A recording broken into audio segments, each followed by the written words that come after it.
And we have some ladies in the building too. Okay. Let's get down and do some talking. Hello, good morning. Good morning. You seem to be very happy. Well, this is the Commonwealth Games and you're supposed to be happy, you know, to be here. So let's introduce all of them. From the left, can you introduce yourself to us and what you do? My name is Nadia. I am a triple jumper.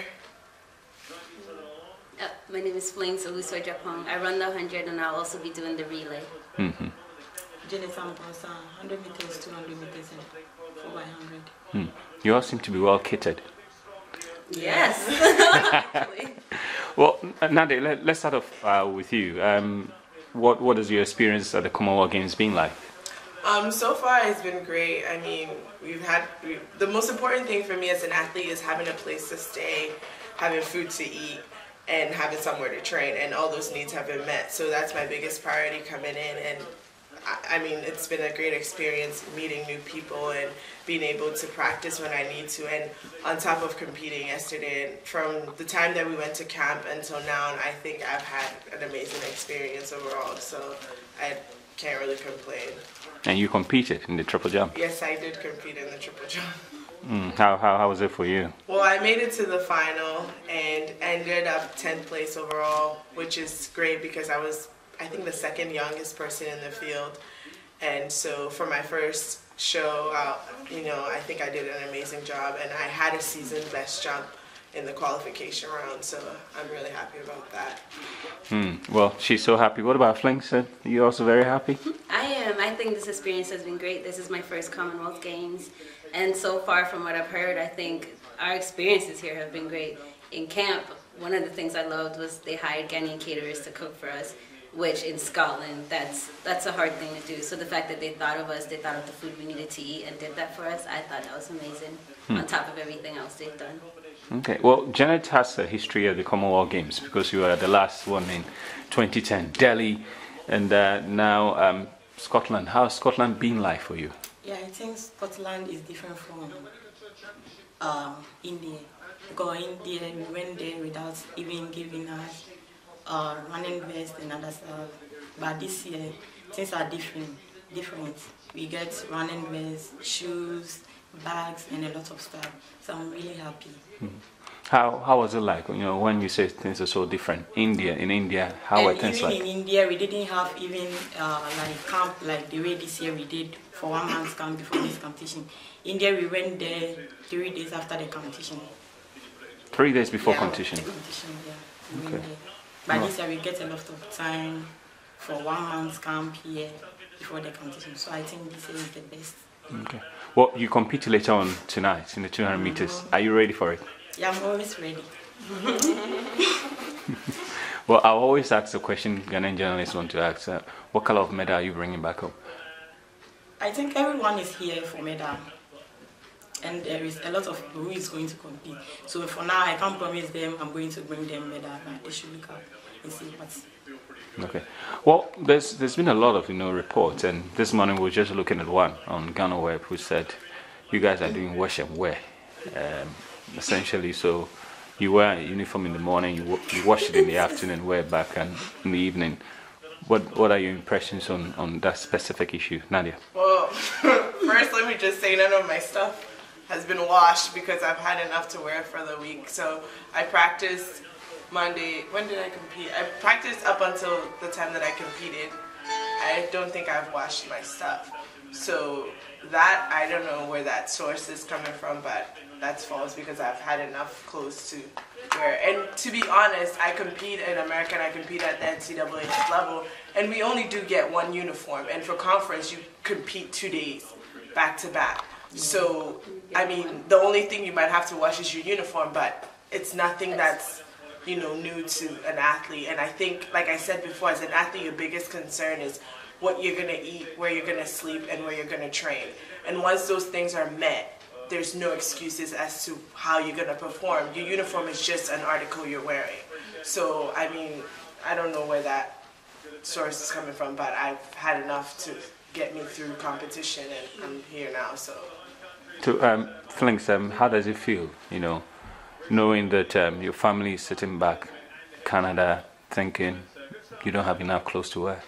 To me, it just sounds really ungrateful because I feel like this administration has bent over backwards for us.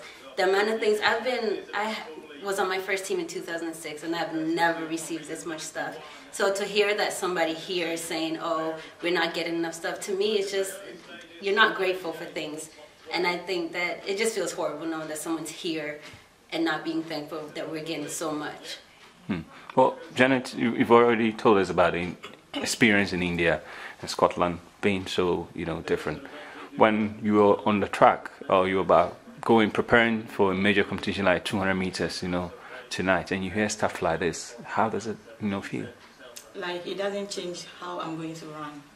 I don't think about clothes. Now I'm just focused about the event that I'm going to do. So this thing is off of my mind.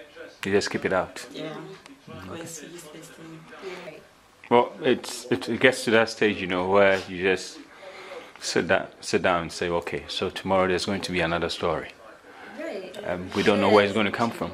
And it's really sad that people feel like they can just put out stories like this. There's so many good things happening in camp and nobody seems to care. Can we also address the fact that we've been here for a month? Yes. And we came from Ghana and stayed here for a month. Mind you, the 2 days that we've competed, it's been really cold. Yeah. So can you imagine coming from Ghana straight away to this and compete? So the mere fact that we were able to stay here for a month, we stayed in a hotel. Yeah. First of all, we stayed in a hotel. We had food to eat every single day, and we had transportation to practice.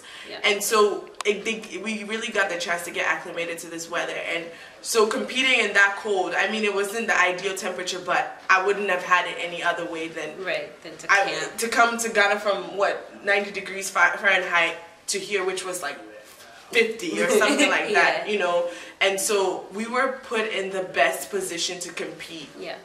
And I think that was the most important thing for us, is to be put in the best position to compete. Well, Janet, have you been paid your allowances? Yes, I think we received it about 3 days ago. Yeah. Sunday, so it's. Yeah. And Sunday. can you just take us through the process, you had to go through to take your money? No, we just have a little queue, but it couldn't take about even 1 hour because I went there and I think I spent like 15 minutes. Yep, you receiving my go, money. you sign the form, you take your money, it was really simple. Who were present for that, small ceremony? Was there? It was I forgot the secretary. I don't remember the There were title, about but 3 people in the room. Francis Judy was there. Yep. and the chef. The chef was there, and then who was handling the money? It was. I'm sorry. Was the minister there during your Was your I think time? was he the one who was handling the money? No, the accountant. The accountant was handling the money. Yeah. And there was a minister. Yeah. Okay. So what were you told? The minute you enter the room. I mean, they explained to us what they were giving us the money for. So they told us, well, you got this amount for this amount of days, Right. and they said we were supposed to give you this amount, but we'll give you the rest of it. Right. And I Later, think yeah. we get is even enough. I think we got more than Right. That's even more than you would get anywhere. Like we ask other teams. we First talked of to other all, teams. And our per diem is generous. it's very generous. And so the fact that we're well informed about what's going to happen. It's Right. not as if they just brought us into the room, told us they were going to give us something, and then didn't give us. No, Right. we were well informed. This is what we're giving you for. We don't have this right now, but when we get it, you guys will get that. So, I mean, Yeah.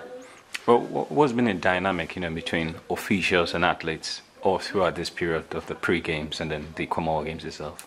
I think it's been great because whenever we've had an issue, we've had someone to go to. If we needed someone with us at practice, so many people to ask, everybody's willing to help. I feel like they've really been helpful. They've done everything we've needed. Well, since you are athletes, I'm going to have to ask a question specific, to Professor Francis Dodo. Because, again, the publications do say a lot of things about him, and it gets people concerned and worried. But, Janet, how long have you known Professor Francis Dodo? I think it's about 4 years ago. 4 years now. Who is he to you? I would say he's a very good man, and always he wants to give people opportunity to achieve something. Like for me, per se, he always told me, Janet, I'll give you the best. And I think last year he did his best because if not him, I wouldn't be in the US schooling at this time. So I'm always grateful to have a good person like that. Yeah. That is what we need. Okay. How long have you known Professor Flings? I think I met him in 2010 as well at African Championships.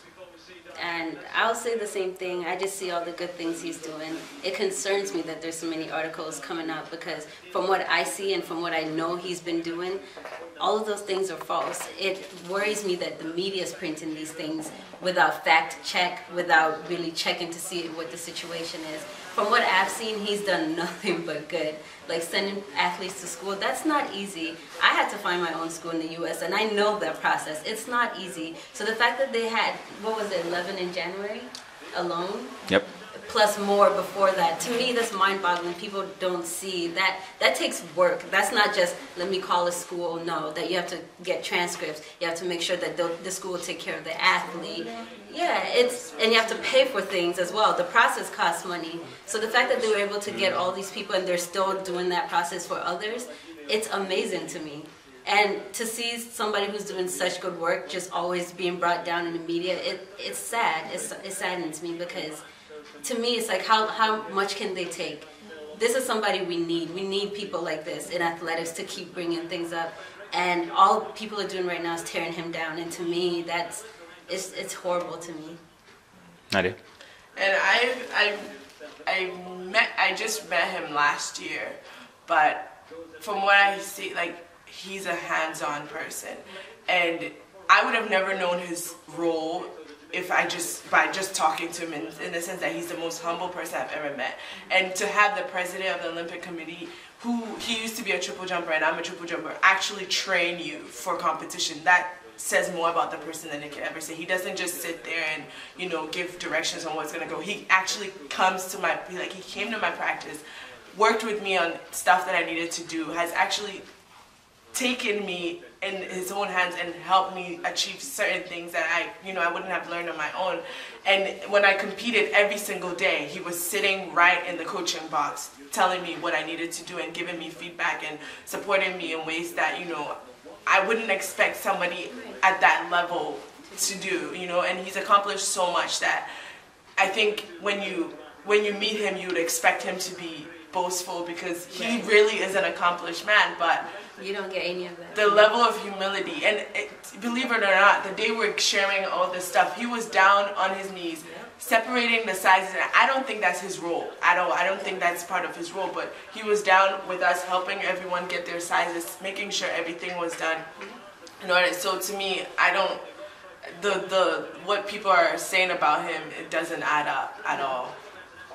Oh, that's... Lots of stuff has been said. Okay, so can we go through your wash and wear stuff? Sure. Yeah. Okay. So Nadia, can you just take us through what things you received and you know? I don't think I have all my stuff out here because I still have stuff I have to wear. So this is one of our warm-up jackets that we got. And this was given to everybody along with the pants. Okay. We all received sweatshirts here that I have. We all received polo shirts. Can you hold it up, you know, very well for me to see? So it has a hood over it? Yeah, we have a hood over it. And this is really warm too. So for those of us who are competing outside, this came in handy. So we got this. We all received polo shirts.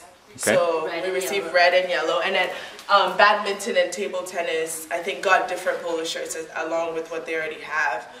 For athletics, we received some tights. So we got this tights, and then we got a long sleeve tights along with that. And then we also got it in red. I don't think I have the shorts with me, but we got long sleeve in red. And then we received, for athletics again, we received long tights. And along with our uniform competition stuff as well. And then we received hats. And at the top I have one. And then we also received this vest. Sports bras too.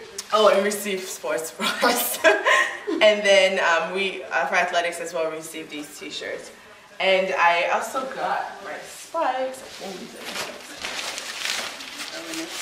And And we got some spikes. Can you hold it up? So Nike? Yeah. Okay. And so this these is are what you use specifically during for competition? triple jump, yeah. And then we received sneakers as well. So everyone got a pair of sneakers, and we all got a pair of slippers, which I don't think that. I mean, it wasn't something that we had to have in order to compete. And then everyone received a backpack, and then we all got a hand luggage. And right now, the issue most of us are facing is that we have too much stuff to take back because we don't our have luggage enough is going to be overweight. So yeah, and I mean that's just my stuff. Okay. You'll be doing a lot of wash and wear. Yeah. Okay, And all these things haven't been washed, so. Okay. So Flings, what do you have? Pretty much the same thing. I don't think Nadia even showed you the bottoms we got for track. I don't know what that is. But the point is, we're like overwhelmed because, oh, there you go. These are our competing bottoms that we got. They really give us everything we needed, plus stuff to warm up in. Things that you usually really don't get. Usually if you're really going to get anything, you'll get a running vest, your shorts, and maybe a warm up. But look at all these things. So I'm just grateful we were able to get all these things. Okay. Well, when I saw Janet come out with her bag, the first thing I said was, it just looked like, somebody's coming to do the, what do they call it? Outdoor Rio. The engagement ceremony. Everything's packed in here. Okay, so Janet, can you, unwrap your package and let's see what's in there. Yeah, I think it's the same stuff that Everybody has. yeah. And we all got the specialized shoes that we needed. Like, here, check out one of those spikes. So these are mine, these are Janet's. Okay. These are... Can I get a close shot? It's all Nike. Yes. Right. And you selected them yourself? Yeah. Because we were told that whatever equipment we needed, they would order for us. So we went on